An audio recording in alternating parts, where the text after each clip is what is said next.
Good afternoon, everyone. I am Rose May Palmaria with Miss Jean Carla Guara and Mr. Ronald Encinas. We will now discuss the data mining algorithms association rules. Algorithms of association rules in data mining. A priori algorithm. A priori is the associate formula for frequent item set mining and association rule learning over relative databases.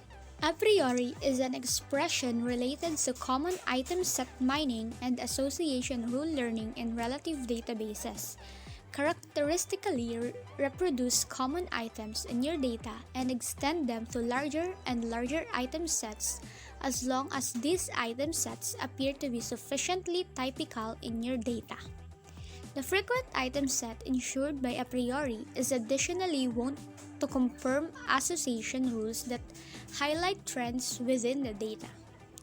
It uses a breadth-first search strategy to count the supports of item set and uses a candidate generation performs that exploits the downward closure property of support.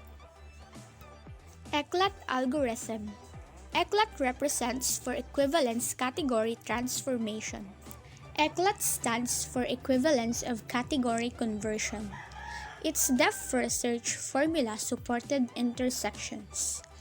This applies to all continuous runs in addition to parallel runs using the dot-growth property.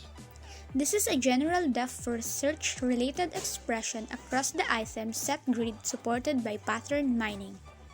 FP growth algorithm. It is also known as a frequent pattern. It's the associate improvement of a priori formula. FP growth formula is employed for locating frequent item sets, terribly dealing information, whereas not the candidate generation. It is primarily designed to compress databases that provide frequent records and split the compressed data into conditional database records.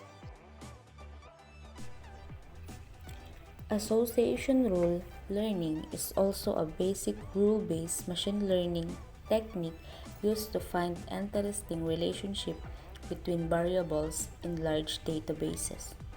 It is advisable to be aware of the strict rules found in measuring the quality of information damage. It has many uses and is widely used to detect sales correlations in transactional or medical information. Association rule units should always meet the minimum support and trust specified by the user. It means that association rules unit typically needed to satisfy user-specified minimum support and user-specified minimum confidence at constant time and the generation of bid, sometimes divided into a combination of separate steps. First, is to look for all the frequent items. A minimum support threshold is applied which sets the database information.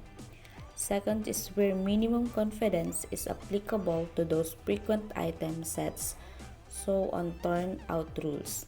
While other step is easy, the primary steps needs much attention.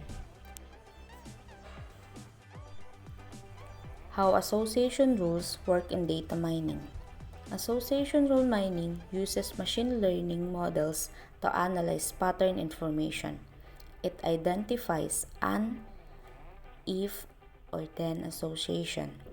An association rule incorporates a combination of parts: an antecedent, if, a consequent, then. An antecedent is an associate item found at intervals the data. A consequent is an associate item found within the combo with the antecedent.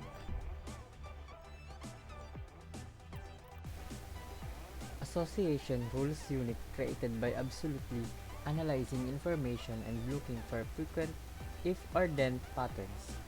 Then looking at the future a combination of parameters the obligatory relationships unit discovered. Support, confidence, lift. Support indicates, however, frequently the if Then, relationship appearance within the data. Confidence tells concerning the number of times this relationship's unit found to be true. Leaf is additionally known to compare the boldness with the expected confidence. Types of association rule. Multi-relational association rules, generalized association rules, quantitative association rules, interval information association rules.